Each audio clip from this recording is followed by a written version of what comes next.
12th class में हम जो अपना टॉपिक चल रहा था वो था pollen pistol interaction. Pollen pistol interaction. तो स्टूडेंट, पोलन पिस्टल इंट्रैक्शन में आपको कुछ पॉइंट्स मैंने बताए थे लास्ट लेक्चर में। पोलन पिस्टल इंट्रैक्शन, उसमें बताया था कि राइट टाइप ऑफ पोलन को एक्सेप्ट करता है, रॉन्ग टाइप ऑफ पोलन को रिजेक्ट कर देता है। वो हमने अच्छे से डिस्कस कर लिया था, पूरा कर लिया है इसको। इसमें कुछ और पॉइंट्स और अगर देखें तो स्टूडेंट्स, आपको पता है बहुत सारे जो प्लांट्स है, एंजियोस्पर्म में हमने पहले ही देखा था, कुछ के अंदर तो 3 सेल्ड, लास्ट लेक्चर में हमने डिस्कस किया था इसको, और 2 सेल स्टेज। पोलन जो है वो कुछ एंजियोस्पर्म में जो 3 सेल स्टेज में सेट ऑफ हो जाता है, उसमें 2 सेल स्टेज में सेट ऑफ होता है। जिनमें 2 सेल स्टेज में सेट ऑफ होता है तो उसमें बाद में डिवाइडेशन कहां होता है? देखिएगा, ये मान लो स्टिग्मा है,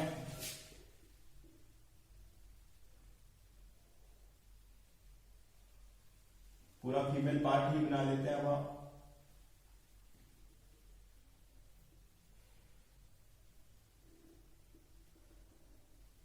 ठीक है, ये है स्टिग्मा। यहां पे क्या होते हैं?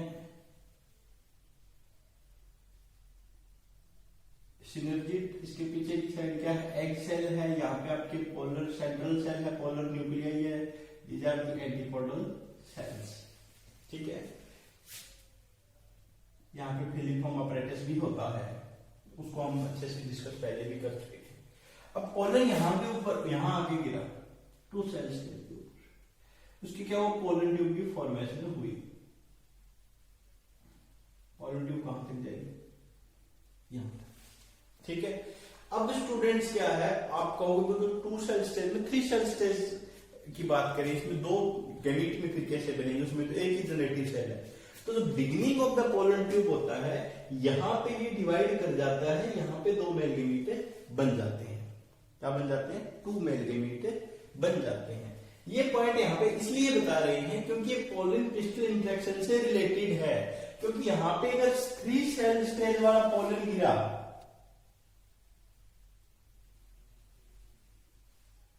3 सेल स्टेज वाला पोलन अगर इसके ऊपर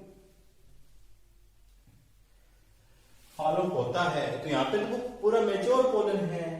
तो ये जो क्वेश्चन आता है कि जो पोलन पिस्टल इंट्रैक्शन है वो स्टिग्मा तक होती है या कहां तक होती है, कौन से पार्ट तक पोलन पिस्टल इंट्रैक्शन चलती है? तो स्टूडेंट्स, पोलन पिस्टल इंट्रैक्शन है वो इसका जो माइक्रोपाइलर पोर होता है, वो जो सिनर्जिड होती है वहां तक होती है। क्योंकि भाई 2 मेल गैमीट आएंगे, इनको जो सिनर्जिड और फिलिफॉर्म अपरेटस है गाइड करेगा एंटर करने के लिए माइक्रोपाइलर एंड के थ्रू। तो ये जो एंट्री जो है, जो इंट्रैक्शन है, ये पूरी क्या है, कहां तक चलती है? ये जो आपका पार्ट है माइक्रोपाइलर एंड वाला, वहां तक ये जो पोलन पिस्टल इंट्रैक्शन है वो चलती है। क्योंकि क्वेश्चन पूछ लिया जाता है कि आपसे भी ये स्टिग्मा तक है या कहां तक है, तो ये पूरा पार्ट यहां तक है। उसके अलावा अगर ये यहां तक जाती है, पूरा जो अगर इसकी बात करें, पोलन पिस्टल इंट्रैक्शन इतना एक लॉन्ग प्रोसेस है, इतना मैच्योर प्रोसेस है, तो इसके हम फायदे भी ले सकते हैं बहुत सारे। अगर मतलब पोलन पिस्टल इंट्रैक्शन के भी फायदे लिए जा सकते हैं। मतलब हम आर्टिफिशियल पॉलिनेशन भी इसके ऊपर करवा सकते हैं। जो प्लांट ब्रीडर्स होते हैं, प्लांट ब्रीडर्स मतलब हमें सुपीरियर वैरायटी बनानी है किसी चीज की, सुपीरियर वैरायटी बनानी है, और उस वैरायटी के लिए क्या करना पड़ेगा? हमें अपने अकॉर्डिंग पोलन ग्रेन लैंड करवाना है और अपने अकॉर्डिंग फर्टिलाइजेशन करवानी है। तो सुपीरियर वैरायटी उसे ही बोलते हैं प्लांट ब्रीडर्स। आगे हम नए चैप्टर के अंदर इसको ब्रीडर्स को अच्छे से डिस्कस भी करेंगे। कोई भी सुपीरियर वैरायटी बनाने के लिए हम डिजायर्ड टाइप ऑफ पोलन हम स्टिग्मा के ऊपर लैंड करवाना चाहते हैं, तो उसके लिए क्या करते हैं? उसके लिए स्टूडेंट्स कुछ टेक्निक्स होती है जो हम यूज करेंगे। उन टेक्निक्स को हम आर्टिफिशियल पॉलिनेशन भी कह सकते हैं, या जो हमने अभी तक जितनी भी डिवाइसेस पढ़ी है ये सारी, इनको आउटब्रीडिंग डिवाइसेस भी बोला जाता है।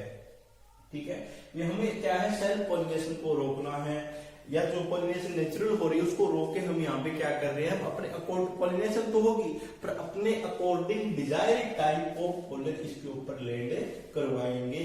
ठीक है, क्यों करवाएंगे, क्योंकि हमें क्या चाहिए, सुपीरियर वैरायटी चाहिए, फिर हमें चाहिए इस प्लांट के इस ये जो करेक्टर्स का स्पीशीज तो सेम है पर ये करेक्टर है इसके में भी आ जाए। ठीक है, मैंने पहले भी आपको बताया था सेम स्पीशीज होने का मीनिंग ये नहीं है भी करेक्टर सारे मिलेंगे, करेक्टर अलग अलग हो सकते हैं, कोई स्ट्रॉन्ग हो सकता है, सेम स्पीशीज में भी बहुत सारी वैरायटीज क्या हो सकती है, सुपीरियर हो सकती है, कुछ इंफीरियर हो सकते हैं, मतलब कुछ बहुत स्ट्रॉन्ग हो सकती है, कुछ बहुत वीक हो सकती है, कुछ मीडियम रह सकती है, मॉडरेट भी रह सकती है।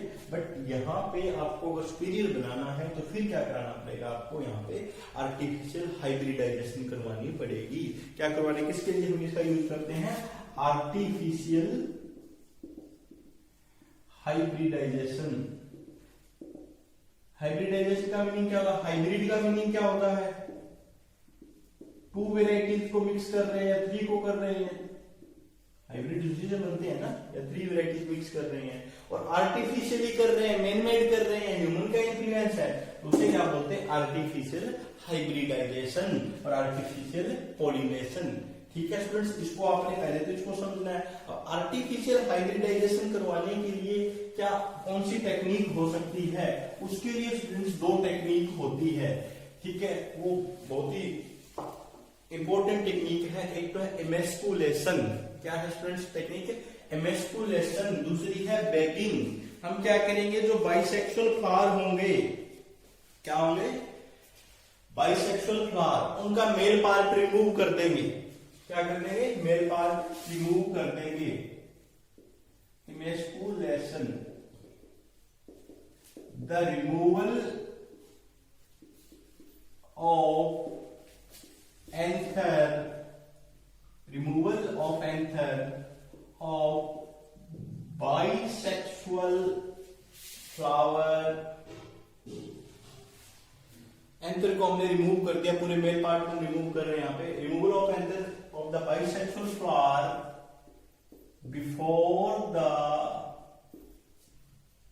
dehiscence of anther, anther के dehiscence होने से पहले इसको हमने रिमूव कर दिया। इस टेक्निक को क्या बोलते हैं, emasculation with the help of forceps। forceps से अपन इसको रिमूव कर दें, तो इसको क्या बोलते हैं, फॉरसेप्स से रिमूव करते हैं। मतलब हमने मेल पार्ट को, कोई बाइसेक्सुअल फ्लावर है, इसके मेल पार्ट को आपने रिमूव कर दिया। क्या कर दिया, जो आपका मेल पार्ट है इसको आपने, एंथर को आपने रिमूव कर दिया। मान लो ये एक फ्लावर है, ये वाला, यहाँ पे बहुत सारे मेल इसके अंदर प्रेजेंट है। ठीक है स्टूडेंट्स, बहुत सारे एंथर यहाँ पे प्रेजेंट है, तो इनको हम सभी को क्या कर रहे हैं, रिमूव कर देंगे। ठीक है, सिर्फ क्या बचा, फीमेल पार्ट बचा। क्या बचा, फीमेल पार्ट इसके ऊपर फ्लावर के अंदर आपका रह गया, जो भी यहाँ पे पेटल्स। ठीक है, फीमेल पार्ट इसके ऊपर रह गया। इस प्रोसेस को क्या बोलते हैं, एमेस्कुलेशन। क्या बोलते हैं, एमेस्कुलेशन। उसके अभी आर्टिफिशियली कर रहे हैं ना, उसके बाद जो एमेस्कुलेटेड फ्लावर है, एमेस्कुलेटेड फ्लावर है, उसको हम कवर कर दें बटर पेपर की हेल्प से। ठीक है, किसी भी से करते हैं, जल्दी हम बटर पेपर से करते हैं। उस टेक्निक को, दूसरी टेक्निक को क्या बोलते हैं, बैगिंग बोलते हैं। अभी हम इसके अंदर देखते हैं, bagging, the covering of female part और जो पिस्टिल होता है of emasculated flower, of emasculated flower with the help of any pepper। Mostly इसमें क्या यूज होता है, बटर पेपर। बटर पेपर इसके अंदर यूज किया जाता है। अब हमने क्या किया, जो एमेस्कुलेटेड फ्लावर का जो फीमेल पार्ट है उसको हमने क्या कर दिया, बटर पेपर के उससे कवर कर दिया। ठीक है, अब कवर क्यों किया है? ताकि इसके ऊपर कोई भी किसी भी प्रकार का पोलन ग्रेन आके इसके ऊपर लैंड नहीं करे।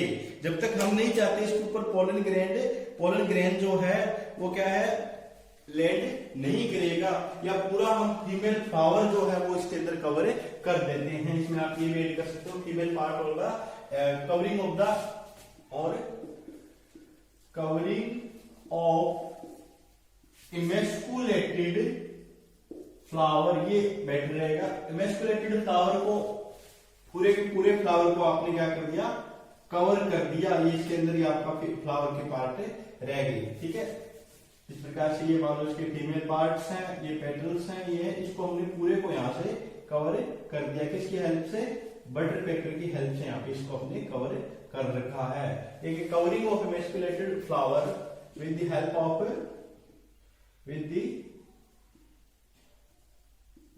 बटर पेपर से आपने इसको, मतलब मेन जो है आपने फीमेल पार्ट को बचाना है। ठीक है, अब पॉलिनेटर आएगा नहीं क्योंकि कवर है, इसके ऊपर पोलन ग्रेन लैंड करेगा नहीं।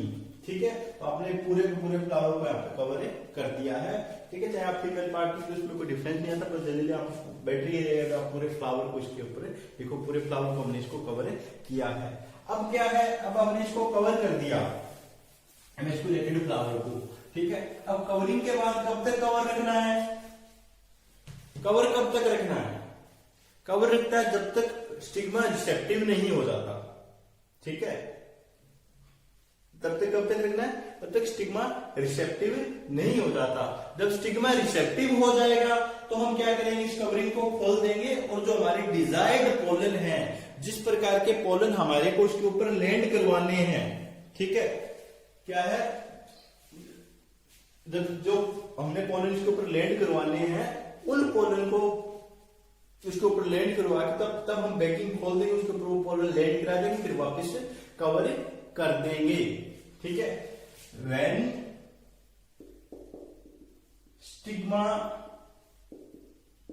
अटेन्स रिसेप्टिविटी, ठीक है, स्टिग्मा ने क्या अटेन कर ली? रिसेप्टिविटी। ठीक है, अब क्या करना है, अपने बैगिंग को क्या करना है, रिमूव करना है। Remove the bagging and dusted desired pollen grain on the stigma. हमने स्टिग्मा के ऊपर हमने जो डिजायर्ड पोलन ग्रेन है वो उसके ऊपर हमने क्या करवा दिए, उसके ऊपर डस्ट कर दिए, उसके ऊपर डाल दिए। अब डिजायर्ड पोलन ग्रेन हमने इसके ऊपर डाले हैं तो हमारा जो प्रोडक्ट होगा वो भी क्या होगा, डिजायर्ड होता है। ये पोलन ग्रेन डाल के हम उसको फिर वापिस क्या कर देते हैं, कवर कर देते हैं। एंड कवर अगेन, इसको फिर से कवर कर देते हैं। ठीक है, तो ये जो पूरा प्रोसेस है इमेस्कुलेशन एंड द बैगिंग, ये किस लिए करते हैं? आर्टिफिशियल हाइब्रिडाइजेशन के लिए। किसके लिए करते हैं? आर्टिफिशियल हाइब्रिडाइजेशन के लिए इसका यूज करते हैं। क्यों, क्या बनाना है अपने को? सुपीरियर ब्रीड बनाना है, सुपीरियर अपने को ब्रीड बनाना है, इसलिए प्लांट ब्रीडर्स में भी इसका यूज होता है। तो स्टूडेंट्स ये बहुत इंपॉर्टेंट टॉपिक है जो आपने स्टडी करने हैं। नेक्स्ट लेक्चर के अंदर हम फर्टिलाइजेशन पे जाएंगे, उससे पहले यहाँ तक आपके टॉपिक है वो बिल्कुल अच्छे से क्लियर होने चाहिए। ठीक है स्टूडेंट्स, थैंक यू।